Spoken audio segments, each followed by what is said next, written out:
네, 김태년 원내대표의 속기 선언으로 더불어민주당 제43차 최고위원회의를 속기하겠습니다.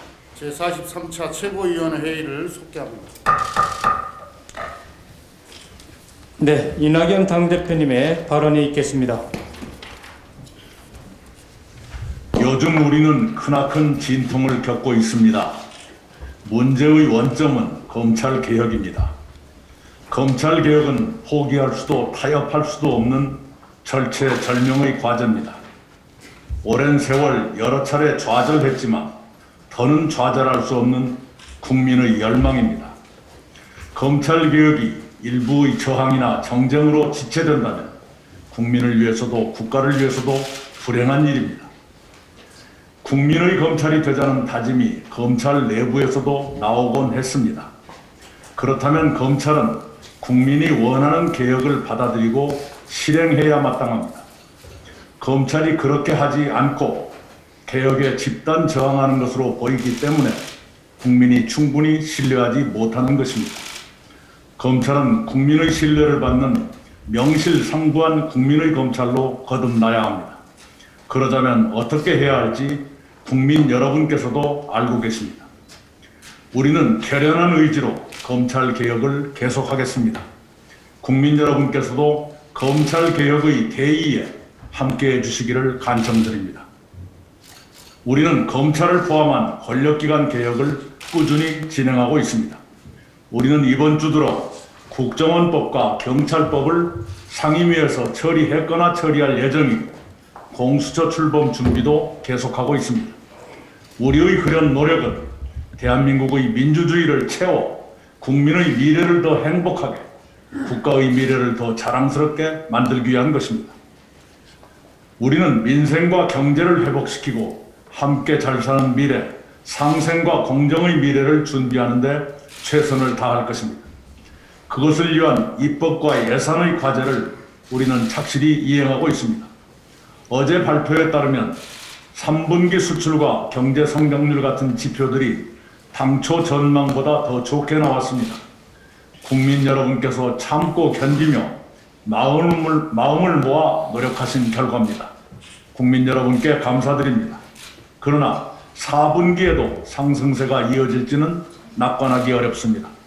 특히 고용과 내수가 위축에서 벗어나지 못하고 있습니다. 소상공인, 자영업자, 노동자 등 서민의 고통은 커지고 있습니다. 이런 상황에서 경제 회복의 불씨를 살리고 민생을 도울 내년도 예산안이 여야 합의로 법정 시한 내에 처리될 수 있게 돼서 다행입니다. 오늘 본회의에서 의결될 내년도 예산 수정안은 코로나 위기 극복과 미래 준비에 중점을 두고 있습니다. 재난 피해 지원금과 백신 도입, 서민 주거 안정 등을 위해 7조 5천억 원을 증액하고 다른 부문에서 감액했다고 합니다. 이제 신속한 예산 집행이 중요합니다. 정부는 내년 1월 1일부터 예산이 즉각 집행될 수 있도록 만전을 기해 주시기 바랍니다. 대입 수능이 내일 실시됩니다. 전국의 49만 수험생들께 힘내시라는 응원을 보내드립니다. 코로나19가 확산세를 보이는 가운데 시험을 치르게 돼 수험생과 학부모님들의 걱정이 크실 것입니다. 수능이 끝나면 곧바로 대학별 고사가 이어집니다. 정부는 전체 입시 과정을 책임진다는 자세로 마지막까지 방역과 입시 관리에 최선을 다해주기 바랍니다. 코로나 위기 속에서도 올해 4월 총선거를 안전하게 치렀듯이 이번 입시에서도 K-방역의 진면목을 다시 한번 보여주기를 기대합니다. 전국적으로 코로나19 확진자가 급증하면서 병상 부족에 직면했습니다.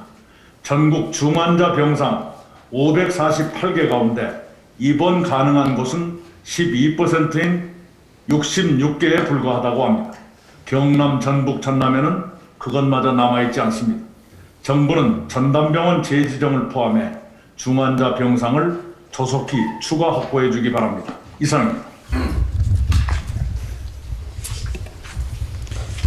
네, 다음은 김태년 원내대표의 발언이 있겠습니다. 어제 법원이 윤석열 검찰총장을 직무에서 배제하라는 명령에 대해서 효력정지 결정을 내렸습니다. 또한 법원은 가처분 인용이 직무집행을 정지하는 내용의 처분이 적합한지 여부이므로 징계 사유의 옳고 그름에 대한 판단과는 무관하다고 적시했습니다. 법원의 판단을 존중합니다. 규정과 절차에 따른 법무부의 결정을 기다리겠습니다. 민주당은 어떤 난관이 있더라도 시대적 과제인 검찰개혁을 국민과 함께 완수하겠습니다. 내년도 예산안이 오늘 본회의 처리를 앞두고 있습니다. 6년 만에 법정 시한을 지키게 됐습니다. 여야 합의로 일하는 국회의 모습을 국민들께 보여드리게 돼서 정말 다행입니다. 코로나 국론 극복을 위한 백신 예산과 맞춤형 긴급지원금 편성에 맞춤형 긴급 피해 지원금 편성에 전향적으로 협조해준 야당에도 감사의 말씀을 드립니다. 내년도 예산안은 경제적으로도 커다란 의미가 있습니다.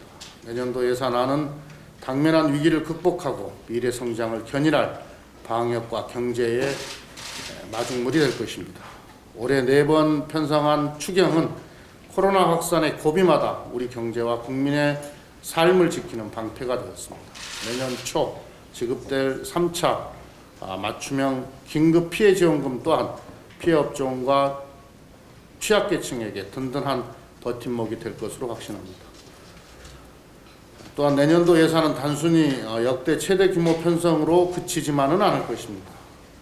558조 원의 예산을 적재적소에 투입해서 OECD의 전망대로 우리 경제를 플러스 성장으로 견고하게 견인해낼 것입니다. 성장을 뒷받침하기 위해서 한국판 뉴딜 인프라 투자를 기반으로 경기 회복과 투자 성장의 기반을 확실하게 조성해 나가겠습니다. 민주당은 남은 정기국회 기간 동안 주요 법안 처리를 위해 마지막까지 최선을 다하겠다는 말씀을 드립니다. 49만 명의 수험생이 응시하는 대학 수학 능력 시험이 내일 실시됩니다. 코로나 3차 확산으로 그 어느 때보다도 어려운 상황에서 치러지는 시험입니다. 철저한 방역과 상황 관리로 수능에 조금의 차질이 없도록 해야 합니다. 방역 당국으로서는 지난 4월 국회의원 총선거에 이어 또 한 번의 도전입니다. 총선을 안전하게 치러 세계를 놀라게 했듯이 내일 수능도 단 한 건의 사고도 없이 무사히 치러 K방역의 저력을 보여주어야 합니다. 철벽 방역으로 우리 학생들의 노력에 결실을 맺을 수 있도록 마지막까지 총력을 다해 주실 것을 당부드립니다. 수험생 여러분께서는 정부의 대비를 믿고 방역 수칙을 잘 지켜 모두가 무사히 시험을 마칠 수 있도록 협력해 주시기를 부탁드립니다. 국민 여러분들께서도 모든 수험생들이 안전하게 시험에 응시할 수 있도록 잠시 일상을 멈춰 주시기를 다시 한번 부탁드립니다. 49만 명의 수험생들을 힘차게 응원합니다. 네, 다음은 김종민 최고위원의 발언이 있겠습니다. 예, 김종민입니다. 문제의 본질은 장관과 총장의 싸움이 아닙니다. 문제의 본질은 검찰개혁, 민주적 검찰입니다. 검찰개혁, 민주적 검찰로 가는 길은 복잡하지 않습니다. 대한민국 검찰이 법치주의를 실천하는 것입니다. 법치주의의 핵심은 법의 지배입니다. 사람의 지배가 아니라 법의 지배여야 합니다. 검찰의 지배가 아니라 법의 지배여야 합니다. 법은 주권자의 합의입니다. 그래서 법의 지배는 주권자의 지배이고 국민주권 민주주의의 본질입니다. 대한민국 검찰, 과연 사람이 지배하는가, 법이 지배하는가? 검찰 조직 스스로가 지배하는가, 법이 지배하는가? 검찰개혁, 민주적 검찰을 외치는 국민들이 줄기차게 던지는 질문의 핵심입니다. 만일 법이 지배했다면 노무현과 이명박에 대한 수사가 다르지 않았을 것입니다. 만일 법이 지배했다면 김학의 동영상을 판독 불가라고 하지 않았을 것입니다. 헌법이 규정한 대원칙인 과잉금지 원칙을 정면으로 거슬러서 사냥하듯 수사한 전대미문의 조국가족 수사, 만일 대한민국 검찰을 법이 지배했다면 일어나지 않았을 것입니다. 우리 국민의 기억에는 법의 지배가 아니라 법을 앞세운 검찰의 지배 역사가 선명하게 아로새겨져 있습니다. 문재인 대통령은 검찰 스스로 이 문제를 해결하라고 윤석열 검찰총장을 임명했습니다. 검찰개혁, 민주적 검찰을 바라는 수많은 국민들이 피를 토하는 심정으로 묻고 있습니다. 장관과 총장의 승부보다, 검찰총장 임기제보다, 검찰총장 징계보다 더 중요하고 근본적인 질문입니다. 2020년 대한민국 검찰은 과연 공정한가? 검찰 지배 역사를 반성하고 스스로 개혁했는가? 대한민국 검찰은 과연 법이 지배하고 있는가? 아니면 검찰 조직 스스로가 지배하고 있는가? 묻고 있습니다. 국민의 검찰이 정치적 구호가 되지 않으려면 민주적 검찰, 법이 지배하는 검찰로 개혁돼야 합니다. 검찰 스스로, 문재인 정부 스스로도 이제 답안지를 내놓고 국민의 평가를 받을 때가 됐습니다. 이상입니다. 네, 다음은 염태영 최고위원의 발언이 있겠습니다. 예, 어제 여야가 총 558조 원 규모의 내년도 예산안 처리 합의했습니다. 국회가 제할 일을 한 것입니다. 이번에는 여야가 모처럼 합의한 내년도 예산안이 법정 시한인 오늘 안으로 원만히 처리될 수 있기를 기대합니다.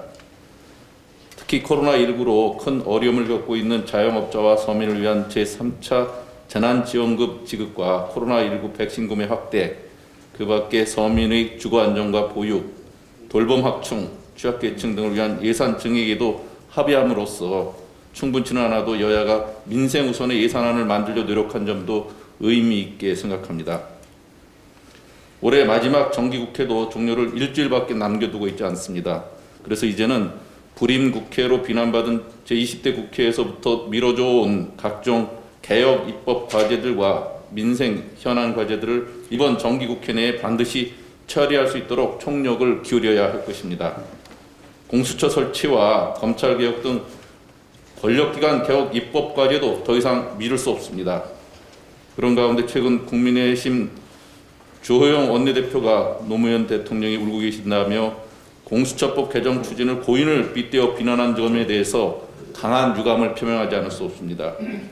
우리 국민은 노무현 전 대통령께서 임기 내내 지금의 야당으로부터 각종 수모와 중상모략을 당한 것을 똑똑히 기억하고 있습니다. 지금의 정치적 대립 상황을 비난하기 위해 고인을 끌어들이는 후한무치한 행위는 도저히 용납할 수 없습니다. 인신공격성 막말 정치는 코로나에 지친 국민을 피곤하게 하고 정쟁을 더욱 키울 뿐입니다. 우리는 야당의 터무니없는 발목 잡기에 흔들릴 겨를이 없습니다. 오직 국민만 바라보고 민생 현안과 개혁 과제들을 이번 정기국회 내에 반드시 마무리할 것입니다. 이상입니다. 네, 다음은 노웅래 최고위원의 발언이 있겠습니다. 윤석열 총장의 직무정지에 대한 법원의 판단 존중합니다. 그러나 우리는 이번 사태를 보면서 다시 한번 대한민국에서 검찰의 민낯을 확인할 수 있습니다. 판사 불법 사찰에 중죄를 지어도 징계 한번 내리기조차 어려운 민주적 통제 위에 군림하는 존재, 수천 건의 검찰 공무원 범죄가 접수되어도 기소율 0.1%에 불과한 무소불위의 권력 그 자체입니다. 그야말로 살아있는 권력이란 다름 아닌 대한민국 정치검찰입니다. 나 대한민국 검사인데 이 말이 더 이상 권력의 상징이 되지 않도록 공수처 설치 그리고 검찰개혁 완수 흔들림 없이 이뤄내겠습니다. 경기도가 1%대 수수료의 공공 배달앱 사업을 시작하였습니다. 코로나 시대에 가장 시급하고 필요한 공공 정책이라 할 것입니다. 본래 시장에 정부가 개입하는 것은 바람직하지 않습니다. 그러나 지금 배달앱 시장은 지나친 독과점으로 인해서 소비자와 자영업자 모두 손해를 보고 플랫폼 사업자만 폭리를 취하는 기형적 상황입니다. 만약 공정위가 배달의 민족과 6.25 합병까지 인정한다면 시장 점유율 90%, 공룡 대기업에 의해 대한민국 전체가 배달 식민지가 될 것입니다. 그런 면에서 이번 경기도 공공 배달 사업은 의미가 큽니다. 공공 배달이 활성화되면 낮은 수수료로 판매자와 소비자 모두 이익을 보는 윈윈 구조를 만들고 시장의 적정 수수료율도 인하되게 될 것입니다. 서울시는 이에 앞서 공공 배달앱을 운영하고 있지만 낮은 가맹점 확보율과 불편한 사용법 등으로 어려움을 겪고 있습니다. 경기도는 이를 타산지석으로 삼아 반드시 사업을 성공시키고 서울시 역시 재정비를 통해서 다시 도전해야 할 것입니다. 국민 여러분께서도 우리 자영업자를 돕고 시장 독과점을 막으려는 공공 배달앱 많이 이용해 주실 것을 부탁합니다. 이상입니다. 네, 다음은 신동근 최고위원의 발언이 있겠습니다. 제1차 세계대전 당시 프랑스 총리 겸 육군장관으로 전쟁을 승리로 이끌었던 조르주 크레망소가 말했습니다. 전쟁은 장군들에게만 맡겨놓기에는 너무 중요하다.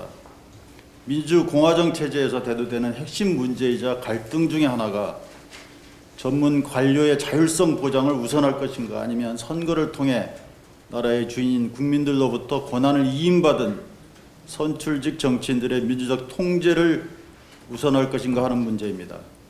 클레망소의 말은 전쟁이라는 위급한 안보 상황에서도 문민 통제, 민주적 통제가 중요함을 웅변하고 있습니다. 전문 관료에게 중요한 의사결정을 의존하는 경우 자기 조직의 이해관계에 매몰돼 공동체 이익과 민심에 어긋나는 결정을 할 위험이 있음을 경고한 것입니다. 전두환 전 대통령에 대한 추가적인 단죄가 있었습니다. 5.18 강주 민주화 항쟁 당시 시민들에게 헬리콥터 기총 소사가 있었다는 것이 법정에서 사실로 확인되었습니다. 5.18 핏빛 진실의 한 조각이 더 드러난 것입니다. 12.12 군사 반란과 5.18 강주 민주화 항쟁의 역사는 군부에 대한 민주적 통제의 필요성을 처절하게 일깨워줬습니다. 1995년 7월 당시 검찰은 성공한 쿠데타는 처벌할 수 없다는 말과 함께 전두환 쿠데타 세력에게 면죄부를 줬습니다. 이 발언은 검찰 역사상 가장 치욕적인 장면으로 남아 있습니다. 이에 전 국민적인 처벌 여론이 일었고 결국 김영삼 전 대통령의 특별 지시로 그해 11월 특별수사본부가 발족해 전두환을 비롯한 쿠데타 세력을 처벌하기에 이르렀습니다. 뻔한 사법적 단죄를 못한 검찰에 대해 국민의 들끓는 여론을 받아들여 민주적 통제를 가했기에 가능한 일이었습니다. 검찰 개혁에 대한 집단적 저항이 점입 가경입니다. 국민의 입장에서는 예전 군부나 지금의 검찰은 하나의 전문 관료 집단입니다.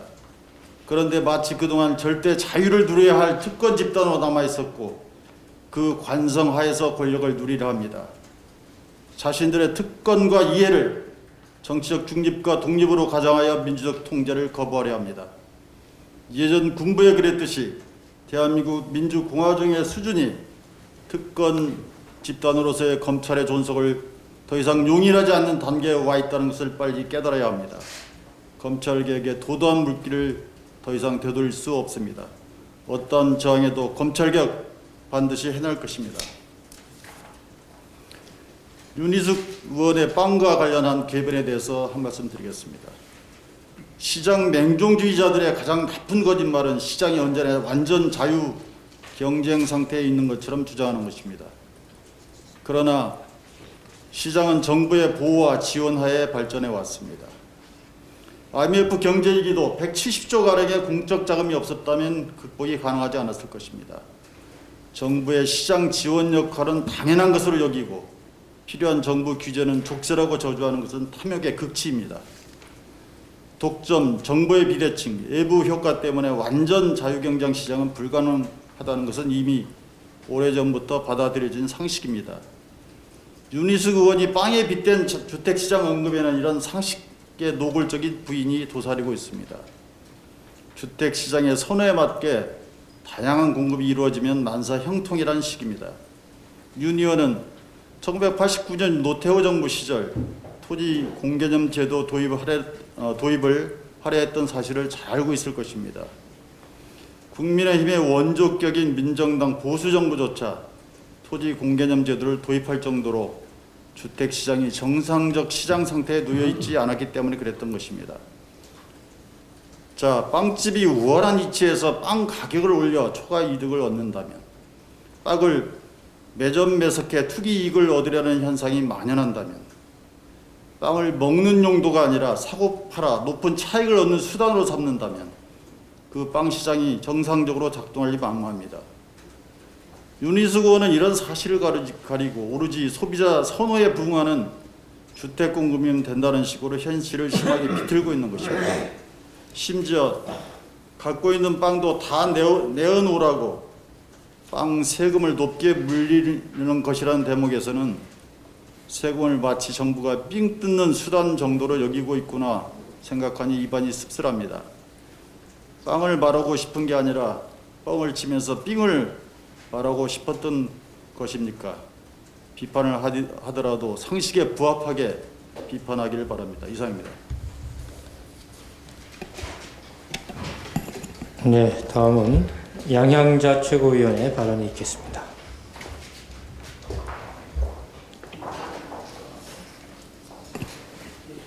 네, 21대 국회는 6년 만에 예산안 법정 처리 시한을 지킬 수 있게 되었습니다. 근본 합의된 예산안이 무려 11년 만에 정부안보다 순증되는 의미 있는 결과도 만들어냈습니다. 코로나 국난 앞에서만큼은 여야도 원팀이 될 수 있다는 것을 증명한 예산안 합의입니다.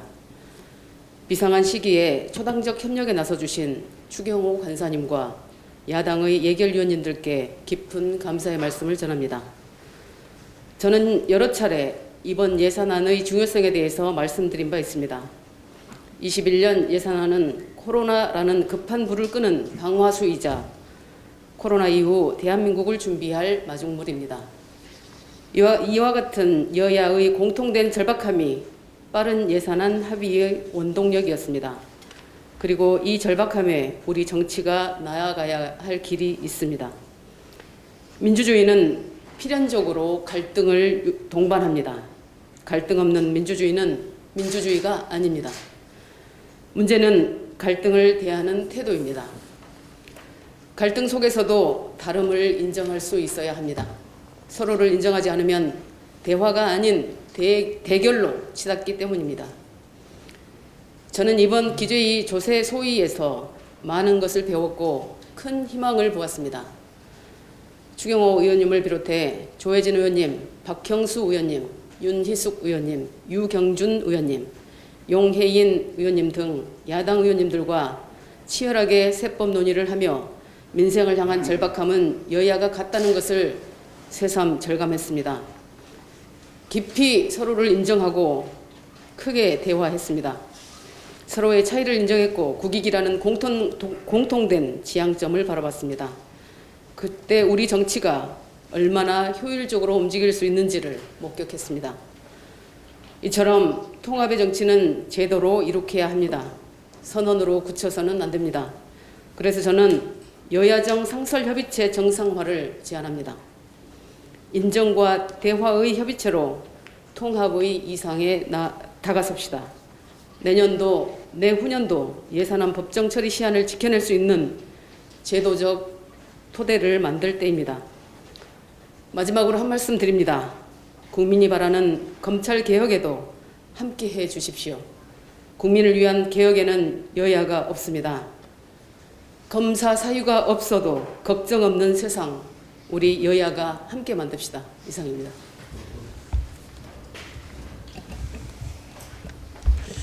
네, 다음은 박홍배 최고위원의 발언이 있겠습니다. 법원이 윤석열 검찰총장에 대한 직무배제 효력 정지를 결정했지만 윤 총장의 불법 행위 여부는 아직 결론이 나지 않았습니다. 일각에서는 윤 총장에 대한 징계 청구 사유에 조선일보 방상훈 사장과의 만남이 빠졌다며 문제를 제기하고 있습니다.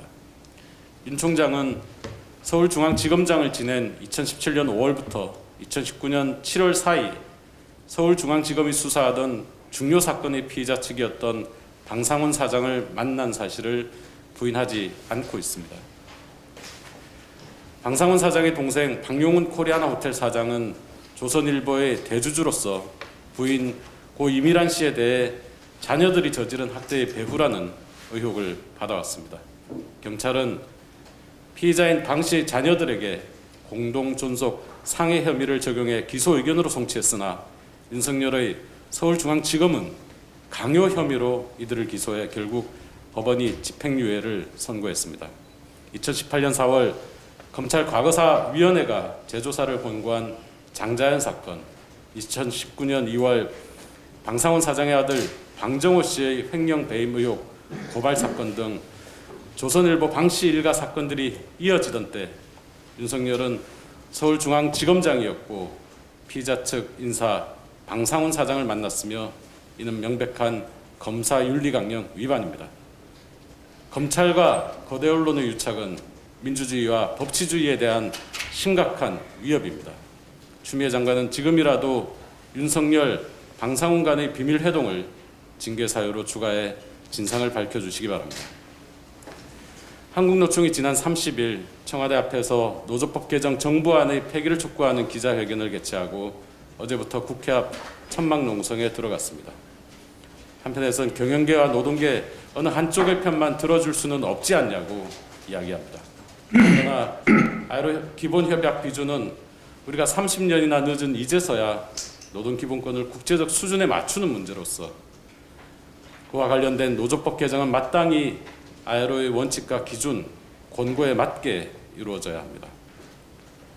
노조법 개정 정부안 5조 2항의 근로자 아닌 조합원의 사업장 출입 규정은 노사 간에 자율적으로 결정할 문제입니다. 노조법 24조 노동조합의 전임자 조항과 관련하여 ILO는 노조 전임자의 급여 지급에 대해 당사자의 자유롭고 임의적인 교섭에 맡겨야 한다고 일관되게 권고해 왔습니다. 노조법 32조 단체협약 유효기간 상한의 3년 연장, 노조법 42조 1항 생산 및 그 밖의 주요 업무에 관련된 시설 등에 대한 전부 또는 일부 점거 금지 역시 ILO 기본협약 비준과 무관하며 현행 판례 법리에도 어긋납니다. 노동법은 노동자를 위한 법이어야 합니다. 노동자를 위한 노조법 개정과 ILO 핵심 협약 비준 더불어 민주당이 책임지고 해내겠습니다. 이상입니다. 네, 마지막으로 박성민 최고위원의 발언이 있겠습니다.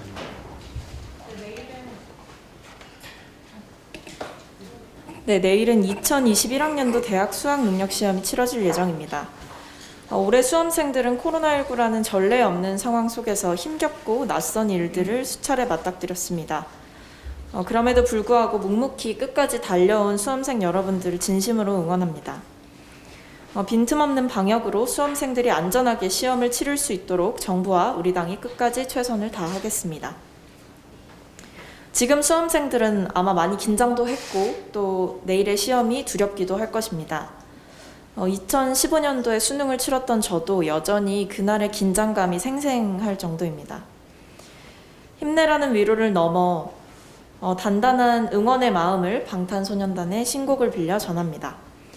Life goes on. 그럼에도 삶은 계속된다. 방탄소년단이 얼마 전 낸 신곡에는 코로나19로 무기력과 공허함을 느꼈던 우리들에게 불안하고 두렵지만 그럼에도 삶은 계속된다. 이겨내야 한다는 따뜻한 마음을 건네고 있습니다.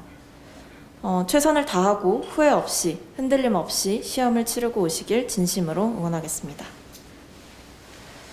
고용노동부가 내일부터 7일까지 코로나19로 취업에 어려움을 겪는 청년들을 지원하는 청년특별구직지원금 추가 신청을 받습니다. 코로나19 확산세로 채용시장이 얼어붙어 청년들은 추위에 떨고 있습니다. 저소득층 청년들, 미취업 청년들을 위한 직접 지원이 청년들의 삶이 무너지지 않도록 지탱하는 최소한의 안전장치가 되어 주리라고 기대합니다. 이번 지원금은 지난 지원금과 다르게 지원 자격을 확대해 4만 7천 명이 추가로 지원받게 될 예정입니다. 정부가 진행하는 구직 지원 프로그램에 참여했어도 11월 30일에 종료된 청년들까지도 이 지원금을 받을 수 있도록 기준을 정비하였습니다. 모두가 힘든 지금이지만 저는 지금 청년들이 코로나19로 직격탄을 맞고 있는 주요 계층 중 하나라고 생각합니다. 당장 올해 2월에 졸업했던 수많은 청년들, 그리고 재취업을 준비하려 퇴직했던 청년들, 그리고 내년 2월 졸업하고 쏟아져 나올 청년들을 생각하면 얼어붙은 고용시장으로 인해 직격탄을 맞게 될 청년들의 아픔이 생생하게 떠오릅니다. 우리 당은 보다 섬세하게 이런 청년들을 위한 정책을 준비하고 지원 대책을 마련하는 데 함께 머리를 맞대고 고민해 나가야 한다고 생각합니다. 그 과정을 통해서 수많은 청년들이 이 위기를 조금이라도 더 잘 극복해낼 수 있도록 힘이 되는 정당이 되기를 희망합니다. 이상입니다. 네, 이상 모두 발언을 모두 마치고 회의를 비공